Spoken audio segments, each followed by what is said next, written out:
2026-27 academic ఇయర్కి ఇప్పటికే schools అన్నీ ప్రారంభమైన పరిస్థితి కనిపిస్తూ ఉన్నాయి. ఇప్పటికే చూసుకుంటే ఉమ్మడి విజయనగరం జిల్లా వ్యాప్తంగా కూడా స్కూల్స్ అన్నీ కూడా ఈ రోజు నుంచి ప్రారంభం కాబోతున్న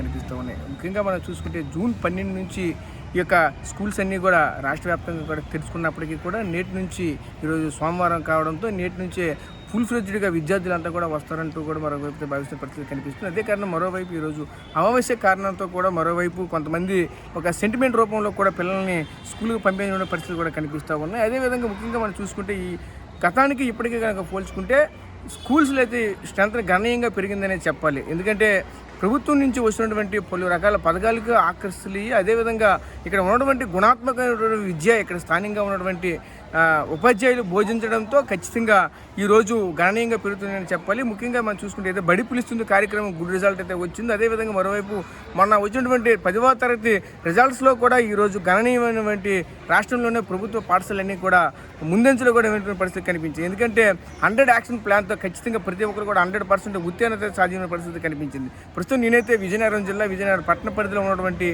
నగరపాలక ఉన్నత పాఠశాల పరిధిలో నేనైతే ఉన్నాను. అయితే ఇక్కడ చూడవచ్చు అక్కడ ఇప్పటికే క్లాసులు కూడా స్టార్ట్ అయినటువంటి పరిస్థితులు కూడా కనిపిస్తాయి. క్లాసులు స్టార్ట్ అవ్వడంతో అంతా కూడా నిర్మానుష్యంగా ఉండే ఎవరు పిల్లలు అలాగే స్టూడెంట్స్, అదేవిధంగా మరోవైపు టీచర్స్ ఎవరు క్లాస్ రూమ్లో వాళ్ళు చక్కగా పాఠాలు బోధిస్తున్న పరిస్థితులు కూడా కనిపిస్తూ ఉన్నాయి. ముఖ్యంగా మనం చూడొచ్చు ఒకవైపు అది ఏ విధంగా ఉండబోతుంది ఏంటి అనే విషయాలు కూడా ఈ పాఠశాలకు సంబంధించిన ప్రధాన ఉపాధ్యాయులు అయితే ఉన్నారో ఆవిడతో మాట్లాడి మరిన్ని తెలుసుకునే ప్రయత్నం చేద్దాం. మేడం గారు చెప్పండి, చూసుకుంటే నేటి నుంచి గణనీయంగా ఒకవైపు విద్యార్థులు కూడా రాకైతే పెరిగిన పరిస్థితి కనిపించింది. ఎలా చూడాలి ఏంటిది, ముఖ్యంగా ప్రభుత్వం నుంచి ఎటువంటి ఫలాలు అందుతున్నాయి ఏంటిది? ఈ గత సంవత్సరంతో పోల్చుకుంటే ఈ సంవత్సరం మరింత మెరుగైన సౌకర్యాలు మనకి వచ్చాయండి. అలాగే ప్రభుత్వం నుండి అయితే విద్యార్థులకు కానీ తల్లిదండ్రులకు కానీ అన్ని రకాలైన సౌకర్యాలు ఉన్నాయి. మన గౌరవ మంత్రి గారు లోకేష్ గారు ఆయన ఆధ్వర్యంలో చాలా చక్కగా జరుగుతుంది. పిల్లలకైతే క్లాస్ రూమ్లో కూర్చోడానికి బెంచెస్, అలాగే ఫ్యాన్స్, ట్యూబ్లైట్లు, ఐఎఫ్పి ప్యానల్ బోర్డులు, ఇలా ఏ విధంగా వాళ్ళకి ప్రైవేట్ పాఠశాలకి ఏమాత్రం కూడా తగ్గకుండా అన్ని రకాలైనటువంటి సౌకర్యాలు కల్పించడం జరిగింది ఈ ప్రభుత్వంలో. అలాగే పిల్లలకి ఇంగ్లీష్ మీడియం అక్కడ లాస్ అవుతున్నారు, ఇంగ్లీష్ మీడియం గవర్నమెంట్ స్కూల్స్లో లేవు అనే భావంతో ఇంగ్లీష్ మీడియం బోధన కూడా జరుగుతుంది. మా ఉపాధ్యాయులు కూడా విద్యార్థుల్ని చక్కగా, అంటే ఇక్కడికి వచ్చే విద్యార్థులందరూ బడుగు బలహీన వర్గాలకు చెందిన వాళ్ళు వస్తారు, వాళ్ళని ఎలా అయినా మనం పైకి తీసుకురావాలి అనే ఉద్దేశంతో చాలా చక్కగా మా ఉపాధ్యాయులు కూడా 100% ఎఫర్ట్ విద్యార్థుల మీద పెట్టి వాళ్ళని ముందుకు తీసుకెళ్తున్నారు సార్. అలాగే మనకి ఈ సంవత్సరం మన 3 మున్సిపల్ హై స్కూల్స్తో పోలిస్తే ఎస్ఎస్సి రిజల్ట్ కూడా మా పాఠశాల ముందుంది. 74% సక్సెస్ అయ్యాము. ఈ సంవత్సరం ఇంకా మెరుగ్గా మేము కృషి చేసి మరిన్ని ఫలితాలు సాధించడానికి మేము ప్రయత్నిస్తాము, మేము మా ఉపాధ్యాయులు కూడా. అలాగే విద్యార్థులను కూడా రెగ్యులర్గా పాఠశాలకు హాజరయ్యేటట్టుగా వాళ్ళకి రకరకాల ప్రోత్సాహాలు మా ఉపాధ్యాయులు కూడా అందిస్తున్నారు. మంచి భోజనం, పోషకాహారం కూడా ప్రభుత్వం ద్వారా వాళ్ళకి అందించడం జరుగుతుంది.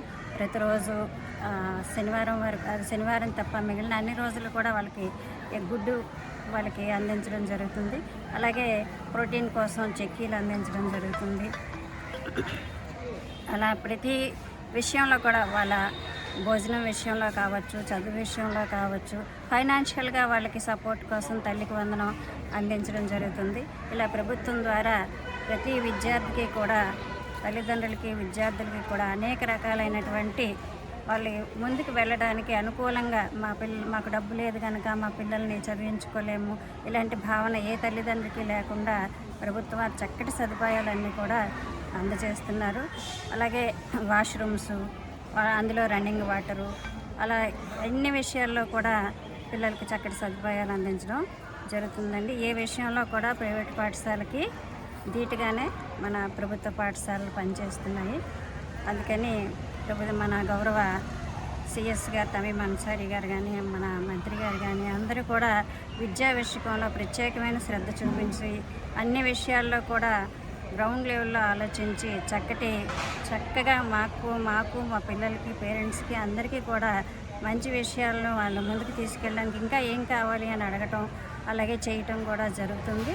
మేము కూడా దాన్ని దృష్టిలో పెట్టుకొని మేము 100% ఎఫర్టు ఆ విషయంలో పెడుతున్నాము.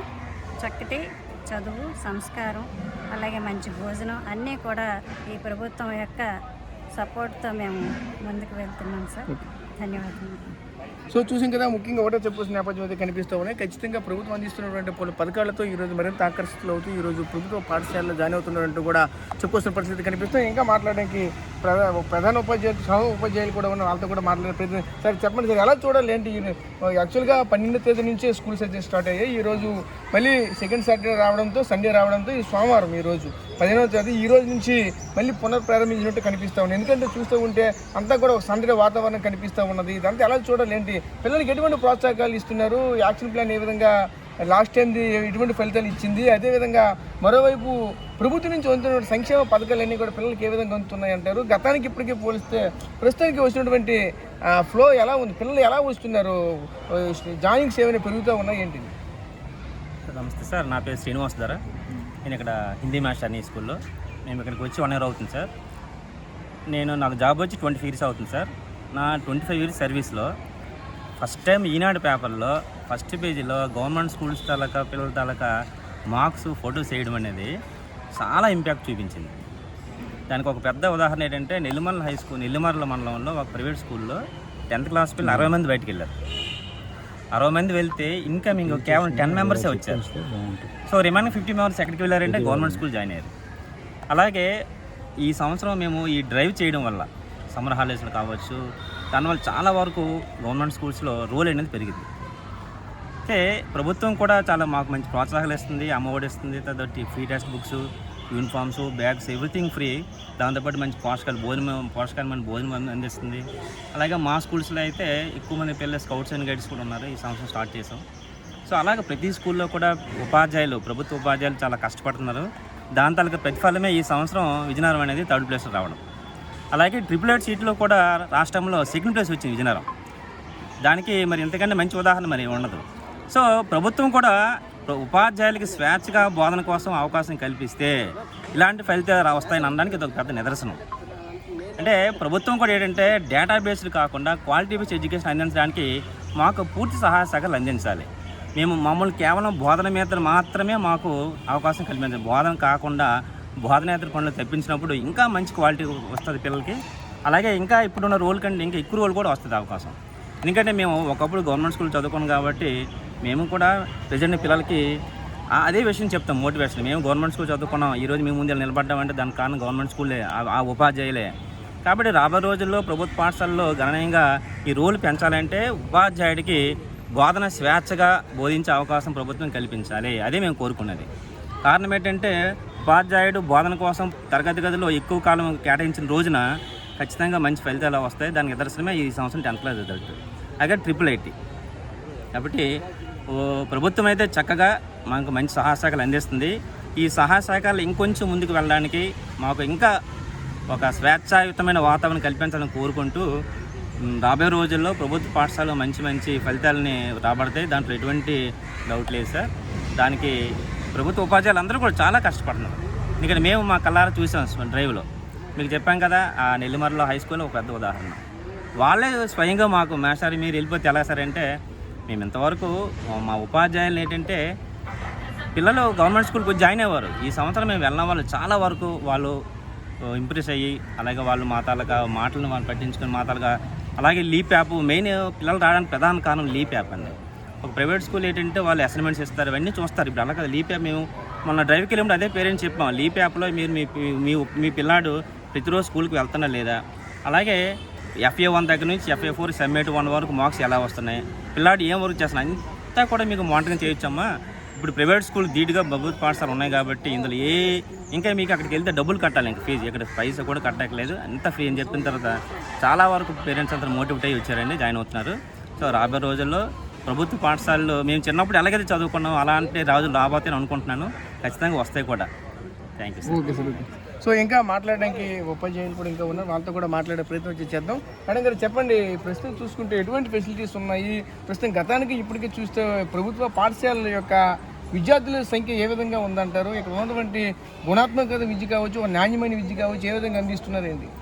ఇప్పుడు ప్రతి పాఠశాలలోని ఇప్పుడు ఐఎఫ్పి బోర్డులు వచ్చాయండి. ఇంతకుముందు అంటే పిల్లలు బోర్డు మీద రాసినవి ప్రతిదీ రాసుకోవడం ఉండేది. టెక్నాలజీని కూడా గవర్నమెంట్ వాడుతుంది. అందువల్ల ప్రతి క్లాస్కి ఐఎఫ్పి బోర్డులు ఉన్నాయి. పీపీటీలు కొంచెం టెక్నికల్ ఎక్కువగా ఉండేవి కూడా చూపించి పిల్లలకు పూర్తిగా అర్థమయ్యేటట్లు చెప్తున్నాము. అలాగే పిల్లలకి ఎన్ఎంఎస్ కోచింగ్ కానీ, అలాగే సైన్స్ ఫేరు, ఇన్స్పైర్ వంటి సెంట్రల్ ఈ స్కీమ్స్ ఉన్నాయి. దాంట్లో సెలెక్ట్ అయితే ఒక స్టూడెంట్కి 10,000 వస్తుంది ప్రాజెక్ట్ చేయడానికి. అలా ప్రోగ్రామ్స్ అన్నిటికీ కూడా మేము తీసుకెళ్తున్నాము. అలాగే పిల్లలకి మిడ్ డే మీలు, మంచి భోజనం అది వస్తుంది. ఈ విధంగా పిల్లలు అన్ని విధాలుగా చదువుకోవడానికి అన్ని అవకాశాలు ఉన్నాయి. తల్లిదండ్రులు పిల్లలు అన్నీ వీటిని ఉపయోగించుకుంటే మంచి ప్రగతిని సాధించి వాళ్ళ ఫ్యూచర్ బ్రైట్ ఫ్యూచర్గా ఉండొచ్చు అని ఆశిస్తున్నాం. Okay madam, thank you. So చూసాం కదా, ఒకటే చెప్పుకోసం పరిస్థితి కనిపిస్తూ ఉన్నాయి. ఎందుకంటే ప్రధానంగా మనం చూసుకుంటే ప్రైవేట్ స్కూల్కి ధీటుగా ఈరోజు ప్రభుత్వ పాఠశాలలు అయితే ఈరోజు ఉన్నాయని చెప్పొచ్చు. ఎందుకంటే ఒక డిజిటల్ క్లాస్ రూమ్లు కావచ్చు, అలాగే మున్సిపాలిటీ పరిధిలో కొన్ని ప్రాంతాల్లో ఏసీ క్లాస్ రూమ్లు కూడా పెడుతున్న పరిస్థితులు కూడా కనిపిస్తూ ఉన్నాయి. అదేవిధంగా ఇక్కడ ఉన్నటువంటి టీచర్స్ కూడా ఎంతో ప్రావీణ్యం పొందినటువంటి వాళ్ళు, ఎన్నో టెస్టులు రాసిన తర్వాత ఈరోజు ఇక్కడికి వచ్చినటువంటి టీచర్స్ అనమాట. ఎందుకంటే ఖచ్చితంగా గుడ్ రిజల్ట్ అయితే ఖచ్చితంగా వచ్చే అవకాశం కూడా కనిపిస్తూ ఉంటాయి. ఎందుకంటే గత సంవత్సరం జరిగినటువంటి 100 days యాక్షన్ ప్లాన్ బెస్ట్ ఎగ్జాంపుల్గా చెప్పొచ్చు. ఖచ్చితంగా 100 రోజులు ఎఫెక్ట్ పెడితేనే ఈరోజు రాష్ట్రంలోనే ప్రథమ స్థానంలో ఈరోజు ఉన్నటువంటి ప్రభుత్వ పాఠశాలన్నీ కూడా ఉన్నాయంటే ఏ విధంగా అక్కడ విద్య అనేది ఉంటుందో కూడా మనం అయితే చూడవచ్చు. అదేవిధంగా ఈ రోజు నుంచి అయితే మరింత బలోపేతం అవుతూ కూడా స్కూల్ వేస్తే మరింత ఘనంగా ప్రారంభమైన పరిస్థితులు కూడా కనిపించాయి. ఖచ్చితంగా ఇలాగైనా కొనసాగితే రానున్న రోజుల్లో ఉన్నటువంటి ప్రైవేట్ స్కూల్ ఏవి కూడా పనికి రాకుండా ఖచ్చితంగా ప్రభుత్వ స్కూల్లే మిన్నగా ఈరోజు తయారయ్యే అవకాశాలు కూడా కనిపిస్తూ ఉన్నాయంటూ కూడా చెప్పుకునే పరిస్థితులు కనిపిస్తూ ఉన్నాయి. ముఖ్యంగా ప్రభుత్వం నుంచి వచ్చినటువంటి ప్రతి ఒక్క సంక్షేమంగా తల్లిదండ్రులు కావచ్చు, పిల్లవాడికి కావచ్చు, అదేవిధంగా కొన్ని ఫౌండేషన్లు కూడా ముందుకొచ్చి కొన్ని సంస్థల ద్వారా ముందుకొచ్చి ప్రభుత్వ స్కూల్స్లో చదివే వాళ్ళకి మాత్రమే మా యొక్క పథకాలు అందజేస్తాం, మా వచ్చినటువంటి స్టైఫండ్ కానీ, స్కాలర్షిప్ కానీ ఇటువంటివన్నీ అందజేస్తామని చెప్పడం కానీ, అదేవిధంగా మరోవైపు రాష్ట్రంలో ప్రతిష్టాత్మకంగా ఉన్నటువంటి IIIT కళాశాలలు ఏవైతే ఉన్నాయో అందులో సీట్లు సంపాదించి ఖచ్చితంగా ప్రభుత్వ కళాశాలలో ప్రభుత్వ స్కూల్లో చదువుకుంటే తప్ప కానీ ప్రైవేట్ స్కూల్లో చదివే వాళ్ళకి అవకాశం లేకుండా ఉండడం కూడా ఇవన్నిటి కూడా చెప్పాలంటే ప్రతి ఒక్క దానికి కూడా అన్ని సౌకర్యాలు కల్పించినప్పటికీ కూడా ఈరోజు ఒకవైపు బడి పిలుస్తున్న కార్యక్రమం కూడా మరింత దీనిపైన ప్రభావం కూడా చూపింది. ఖచ్చితంగా ఈ సంవత్సరం నుంచి చూసుకుంటే గణనీయంగా కూడా అడ్మిషన్ సంఖ్య పెరిగే అవకాశం ఉన్నాయని కూడా మనతో పాటు చెప్పుకొస్తున్న పరిస్థితి కనిపిస్తున్నాయి. ప్రస్తుతం ఇది స్కూల్స్ వద్ద ఉన్నటువంటి తాజా పరిస్థితి. కెమెరా పర్సన్ నాయుడుతో రాజేష్, RTV, విజయనగరం జిల్లా నుంచి.